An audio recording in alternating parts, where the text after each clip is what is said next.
Meron ako dati, before is valvular disease. Nag-start ng valvular disease, karoon siya ng mga infection, karoon ng naging endocarditis. Naghalo-halo na siya. Nagkaroon din ako ng edema, yung sa feet and ankle, yung nagkaroon, namamaga buong katawan ko, inamanas, pumuputok yung ugat ko sa paa. Hindi ako totally nakakalakad.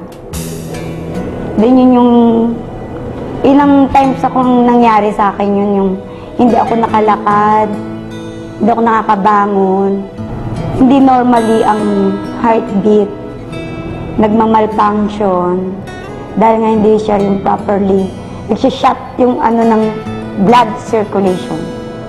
3 beses na ako nagkaroon ng angina attack. Yung first and second, niya, sinabi na niya sa akin yung 5 to 7 years ang average life ko. Kasi hindi ko na iniintindi yung sinabi niya sa akin kung ano yung disease ko dahil mahirap. Hindi ko inintindi yung kung ano yung sakit ko. Kundi iniisip ko yung magagawa ko in 5 to 7 years dahil single mother ako ng time na yun. Kaya lahat ng yan na sa akin, lahat ng pwede kong inumin, lahat ng nag-aalok sa akin. Hindi ko tinatanggihan. Lahat iniintay ko. Kahit mahal siya, sinusubukan ko dahil kung ano yung makakabuti sa akin. Kaya nga nung inalok ako ng Alive, nakita ko yung mga ng isang pressure, yung mga napagaling.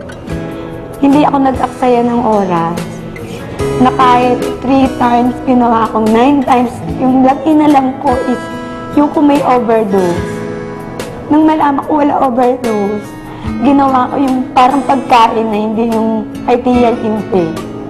Kasi gusto kong gumaling eh. Pero yun nga yung naging sa akin ng Alive.